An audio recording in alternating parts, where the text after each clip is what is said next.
السلام علیکم ورحمۃ اللہ وبرکاتہ۔ سورۃ النساء آیت نمبر 90۔ اعوذ باللہ السمیع العلیم من الشیطان الرجیم من ہمزہ ونفخہ ونفثہ الا الذین یصلون الی قوم بینکم وبینہم میثاق، سوائے ان لوگوں کے جو ملتے ہیں ایسی قوم کے ساتھ کہ تمہارے اور ان کے درمیان معاہدے ہیں۔ او جاؤکم حصرت صدورہم، یا سوائے ان لوگوں کے جو تمہارے پاس آتے ہیں اور ان کے سینے تنگ پڑتے ہیں، ان یقاتلوکم او یقاتلوا قومہم، تم سے لڑائی کریں یا اپنی قوم سے۔ ولو شاء اللہ لسلطہم علیکم فلقاتلوکم، اور اگر اللہ چاہتا تو انہیں تم پر مسلط کر دیتا، البتہ وہ تم سے لڑتے۔ فَإِنْ اعْتَزَلُوكُمْ فَلَمْ يُقَاتِلُوكُمْ وَأَلْقَوْا إِلَيْكُمُ السَّلَمَ، بس اگر وہ تم سے جدا ہو جائیں، تم سے لڑائی نہ کریں اور تمہیں صلح کا پیغام دیں، فَمَا جَعَلَ اللَّهُ لَكُمْ عَلَيْهِمْ سَبِيلًا، بس اللہ نے تمہارے لیے ان پر کسی قسم کا رستہ نہیں بنایا۔ سَتَجِدُونَ آخَرِينَ يُرِيدُونَ أَن يَأْمَنُوكُمْ وَيَأْمَنُوا قَوْمَهُمْ، آپ کچھ دوسرے ایسے لوگوں کو بھی پائیں گے جو آپ سے بھی پرامن رہنا چاہتے ہیں اور اپنی قوم سے بھی پرامن رہنا چاہتے ہیں۔ کلما ردوا الی الفتنۃ ارکسوا فیہا، جب بھی وہ فتنے کی طرف لوٹائے جائیں گے تو وہ اس میں الٹا کر دیے جاتے ہیں۔ فإن لم يعتزلوکم ویلقوا الیکم السلم ویکفوا ایدیہم، اگر وہ آپ سے دور نہ ہو اور صلح کے پیغام آپ کو نہ بھیجیں اور اپنے ہاتھوں کو نہ روکے رکھیں، فخذوہم وقتلوہم حیث ثقفتموہم، پس تم انہیں پکڑو اور انہیں قتل کرو جہاں بھی تم انہیں پاؤ۔ وَأُولَئِكُمْ جَعَلْنَا لَكُمْ عَلَيْهِمْ سُلْطَانًا مُبِينًا، اور یہی لوگ ہیں ہم نے تمہارے لیے ان پر واضح غلبہ رکھ دیا ہے۔ یہاں سے اللہ تعالیٰ نے 3 قسم کی ایسی قوموں کا ذکر کیا کہ جن سے مسلمانوں کو حکم دیا تم نے لڑائی نہیں کرنی۔ پہلی قسم کی قوم ہے وہ کافر، لیکن تم نے ان سے نہیں لڑنا۔ وہ پہلی قسم کون ہے؟ الا الذین یصلون الی قوم بینکم وبینہم میثاق، ایسے کافر جن کا ایسی قوم سے معاہدہ ہو جن سے تمہاری صلح بندی ہے، کیونکہ اگر تم ان سے لڑو گے تو ان کی صلح بندی ہے، ان کا معاہدہ ہے اس قوم کے ساتھ جن کا تمہارے سے معاہدہ ہے، تو پھر معاہدے ٹوٹیں گے۔ اگر وہ قوم جن سے تمہارا معاہدہ ہے وہ اس قوم کے مدد کو نہیں آئے گی جن سے تم لڑنا چاہتے ہو، حالانکہ ان کا آپس میں معاہدہ ہے، تو معاہدہ ٹوٹے گا۔ اگر وہ آتی ہے تو تم سے معاہدہ ٹوٹے گا۔ اس لیے ہر وہ کافر قوم جس کا تمہارے کسی دوست ملک سے دوستی ہو، معاہدہ ہو، تو تم نے اس سے لڑائی نہیں کرنی، لیکن اس کی شرائط ہے۔ اس کی شرائط یہ ہیں کہ وہ کسی بھی طرح تمہارے خلاف کسی شرارت میں شریک نہ ہو، اسلام دشمنی میں حصہ نہ لیتا ہو، کسی طرح تمہارے خلاف پراپیگنڈے نہ کرتا ہو، یہ سب چیزیں ہیں۔ اگر وہ شرارتیں بھی کرتا ہے اور ساتھ صلح کا نام بھی لیتا ہے تو یہ صلح نہیں ہے، یہ دھوکہ ہے، تم ان کے خلاف پھر قتال کرو۔ صلح حدیبیہ کے موقع پر اللہ کے نبی صلی اللہ علیہ وسلم کا مشرکین مکہ سے معاہدہ ہوا کہ ہم 10 سال کے لیے جنگ بندی کر رہے ہیں۔ اللہ کے نبی صلی اللہ علیہ وسلم نے اعلان کیا کہ جو مسلمانوں کے ساتھ ملنا چاہے وہ مسلمانوں کا فریق بن جائے، مسلمانوں کا جو ہے نا وہ حمایتی بن جائے، اور جو مشرکین سے ملنا چاہے وہ ان سے مل جائے۔ یعنی حالانکہ معاہدہ ہوا تھا مسلمانوں اور مشرکین مکہ کے ساتھ، لیکن باقی تمام عرب قبائل کو کہا کہ تم میں سے جو مشرکین کے ساتھ مل جائے گا اس سے بھی ہماری جنگ بندی، اور جو مسلمانوں کے ساتھ آ کے مل جائے گا اس سے بھی مشرکین کی جنگ بندی۔ یہ ہے اس آیت کا پہلا مطلب، ایسی کافر قوم سے تم نے نہیں لڑنا جو ایسی کافر قوم سے معاہدہ کیے بیٹھی ہو جن سے تمہارا معاہدہ ہے۔ دوسرا، او جاؤکم حصرت صدورہم، یا ایسے لوگوں سے بھی تم نے لڑائی نہیں کرنی جو نہ تم سے لڑنا چاہتے ہیں نہ اپنی قوم سے لڑنا چاہتے ہیں۔ تم سے نہیں لڑنا چاہتے تمہارے احترام کی وجہ سے، وہ جانتے ہیں کہ تم اچھے لوگ ہو لیکن لڑنا نہیں چاہتے وہ تم سے اسی وجہ، لیکن اپنی قوم سے بھی نہیں لڑنا چاہتے کیونکہ مجبوریاں، رشتہ داریاں، محبتیں، یہ مجبوری ہے ان کی۔ تو یاد رکھیے گا اسلام نے ان کو مسلمانوں میں شمار نہیں کیا، کیونکہ اگر تم مسلمان ہو پھر کافر قوم تمہاری کسی طرح مجبوری نہیں ہونی چاہیے، چونکہ ان کے سامنے مجبوری ہیں، یہ تم سے نہیں لڑنا چاہتے، تمہیں حق پر جانتے، احترام کرتے ہوئے تمہارا۔ اور اپنوں سے نہیں لڑنا چاہتے قومی محبت کی وجہ سے۔ جب تک قومیت، وطنیت، لسانی تعصب، برادری، رشتہ داری، اس پر لا الہ کی چھری نہ چلائی جائے، ایمان نہیں ملتا۔ جہاں پر لا الہ آتا ہے یہ سب گردنیں کٹ جاتی ہیں، وہاں پر صرف ایک لا الہ الا اللہ باقی رہتا ہے۔ دوسری قسم کے وہ کافر جو نہ تم سے معاہدہ کیے بیٹھے ہیں، نہ اپنی قوم سے معاہدہ نہیں ہے، لیکن نہ وہ تم سے لڑنا چاہتے ہیں دلی طور پہ، اور نہ وہ اپنی قوم سے لڑنا چاہتے ہیں دلی طور پہ۔ تم سے احتراماً نہیں لڑنا چاہتے، ان سے اپنی برادری اور قوم ہونے کی وجہ سے نہیں لڑنا۔ جس طرح کہ احد کے اندر کچھ ایسے مسلمانوں کو قریش زبردستی کھینچ لایا تھا، ایسے لوگوں کو کہ جو دل سے مسلمان ہو چکے۔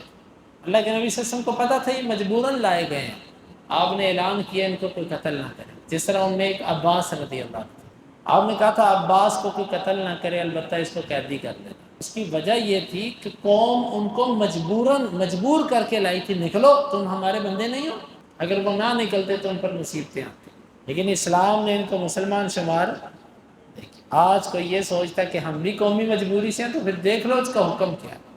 وَلَوْ شَاءَ اللَّهُ لَسَلَّطَهُمْ عَلَيْكُمْ فَلَقَاتَلُوكُمْ۔ یہ اللہ کا فضل ہے کہ اللہ نے ان کے دل تمہارے لیے نرم کر دیے اور تمہارا احترام کرتے۔ اور اگر اللہ چاہتا ان کو نرم نہ کرتا، اللہ اگر ان کو تم پر مسلط کر دیتا، قوت دے دیتا، وہ تم سے لڑتے۔ اللہ کا شکر ادا کرو کہ وہ تم سے نہیں لڑے۔ فَإِنِ اعْتَزَلُوكُمْ فَلَمْ يُقَاتِلُوكُمْ وَأَلْقَوْا إِلَيْكُمُ السَّلَامَ فَمَا جَعَلَ اللَّهُ لَكُمْ عَلَيْهِمْ سَبِيلًا۔ اگر وہ تین کام کریں، تم سے جدا رہیں، جدا رہنے سے مراد تمہارے کسی معاملے میں ٹنگ نہیں اڑاتے، تم اسلام کی دعوت دو، تم تبلیغ کرو، تم مسجدیں بناؤ، تم کچھ بھی کرو، وہ اس سے کسی کام میں مداخلت نہیں کرتے، کہتے یار کرو بس۔ دوسرا وَلَمْ يُقَاتِلُوكُمْ، اور تم سے لڑتے بھی نہیں، فَلَمْ يُقَاتِلُوكُمْ، لڑتے نہیں ہیں تم سے۔ بعض دفعہ ایسے ہوتا ہے بندہ لڑتا تو نہیں ہے لیکن شرارتیں کر رہا ہوتا ہے، اس کا ذکر کر دیا فَإِنِ اعْتَزَلُوكُمْ، جدا ہو جائیں، لڑائی بھی نہ کریں، وَأَلْقَوْا إِلَيْكُمُ السَّلَامَ، اور صلح کے پیغام بھی بار بار تمہیں بھیجتے رہیں، یار ہم تمہارے ساتھ ہیں، یار ہم تم سے نہیں لڑنا چاہتے، نہیں ہم تمہارے دوست ہیں۔ فَمَا جَعَلَ اللَّهُ لَكُمْ عَلَيْهِمْ سَبِيلًا، اللہ نے ان کافروں پر تمہارے لیے کوئی رستہ نہیں بنایا۔ رستہ نہ بنانے کا مطلب تمہیں اجازت نہیں ہے کہ تم ان کے اوپر حملہ کرو، بے قتل۔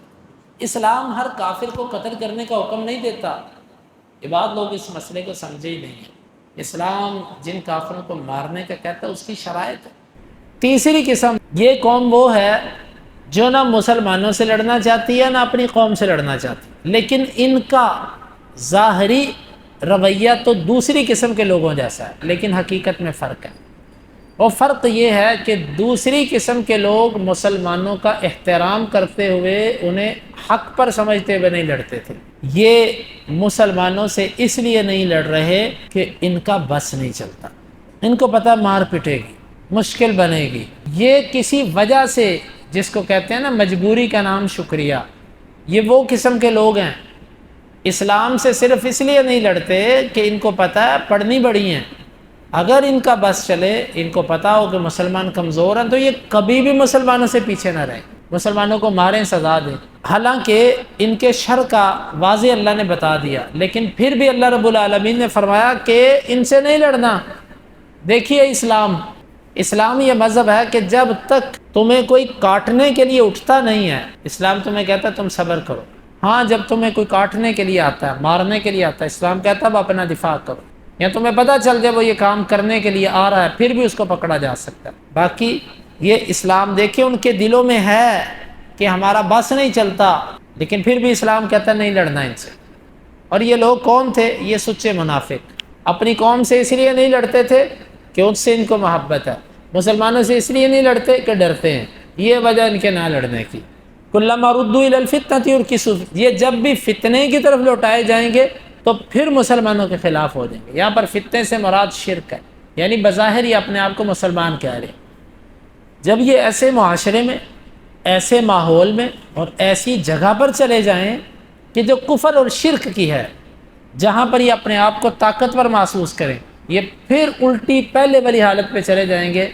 تمہارے ساتھ جو 4 نمازیں پڑھی ہیں، تمہارے ساتھ جو موافقت کا اظہار کیا، یہ پھر اس کو چھوڑ کے اپنے پہلے والے مذہب پہ چلے جائیں گے۔ کئی لوگ ایسے ہوتے ہیں، وہ آئیں گے 4 دن بیٹھیں گے، دین کو سمجھیں گے، تھوڑا سا فتنہ آئے، فتنہ کیا ہے؟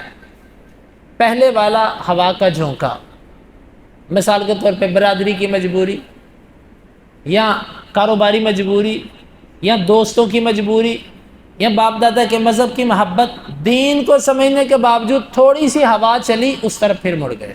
کلما ردوا الی الفتنۃ ارکسوا فیہا، اس میں الٹے ہو جاتے ہیں۔ جبکہ ایمان جب ایک دفعہ دل میں داخل ہوتا ہے، حق جب ایک دفعہ دل میں داخل ہوتا ہے، بندہ جان کی بازی تو لگاتا ہے لیکن انسان اس سے پیچھے نہیں ہٹتا۔ تو یہ کلما ردوا الی الفتنۃ، اس کا ایک معنی جو تفاسیر میں لکھا وہ یہی ہے، جب بھی وہ شرک کی طرف دوبارہ لوٹائے جائیں گے، ان کو موقع ملے شرک کرنے کا، اپنے دل کا اظہار کرنے کا، اور جہاں ان کو پتا ہو مسلمان اس کو کچھ نہیں کر سکتے، وہاں پر یہ اپنے پہلے والی حالت پہ لوٹ جائیں گے، اسی کفر پر اور اسی شرک پر۔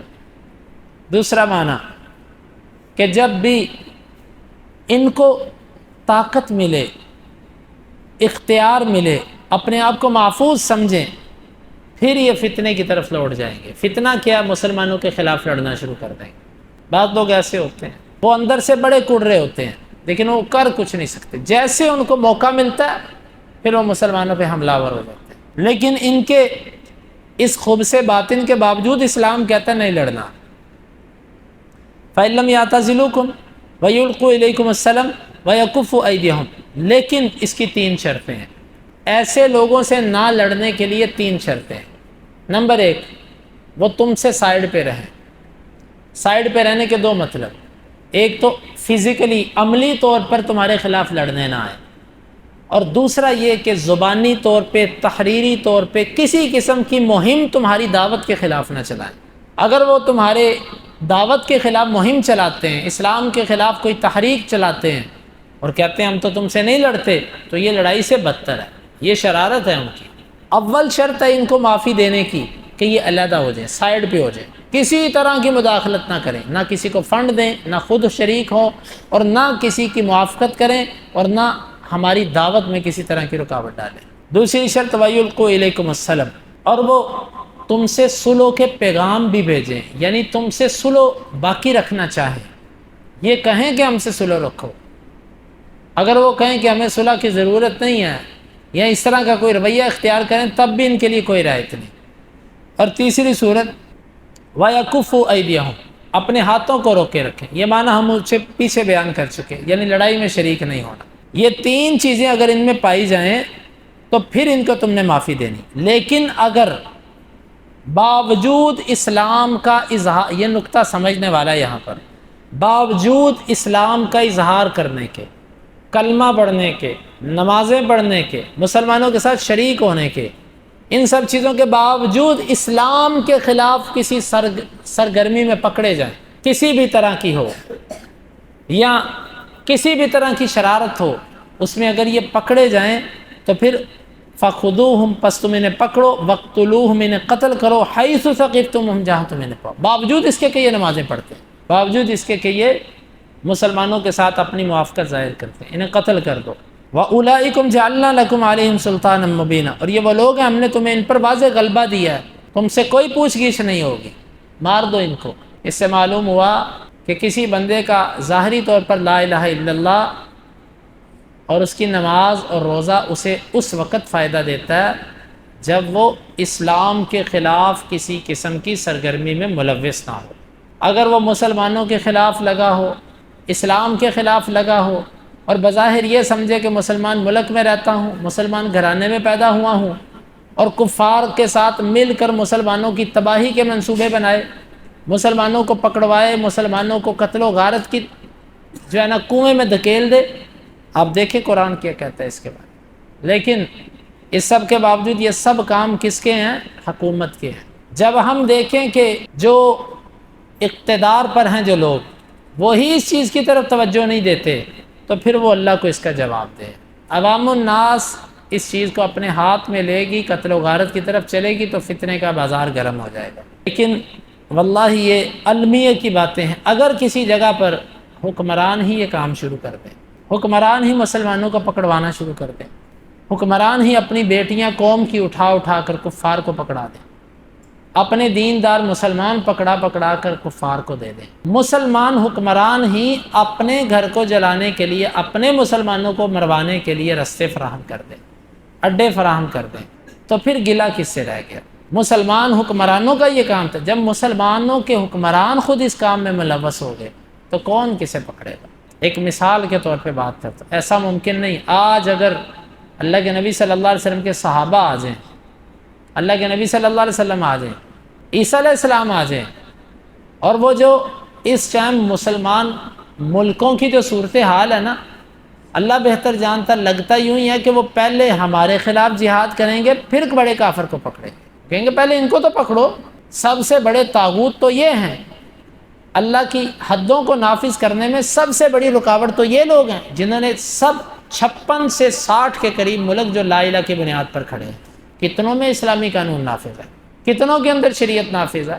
کیونکہ ہمیں پتہ ہے اگر میں نے اپنے ملک میں قانون نافذ کیا اسلام کا تو سب سے پہلے ہاتھ تو میرا کٹے گا، میں چور ہوں، چور تو حکمران ہے، تو سب سے پہلے ہاتھ اس کا کٹے گا، زنا کی سب سے پہلے حد اسے لگے گی، شراب کی سب سے پہلے حد ممکن ہے اس کو لگ جائے۔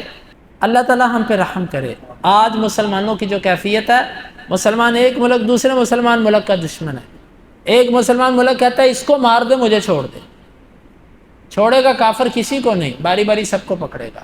یہ اللہ تعالیٰ ہم پہ رحم کرے اور اللہ تعالیٰ ہماری اصلاح فرمائے۔ اللہ کی قسم یہ آیتیں پڑھ کے کبھی کبھار سچ کہتا ہوں کہ کبھی کبھار سوچتا ہوں اور پھر توجہ دوسری طرف لے جاتا ہوں کہ اللہ کو کیا جواب دینا قیامت کے دن۔ مرحلہ بڑا مشکل ہے، بڑا پریشان کن مرحلہ ہے۔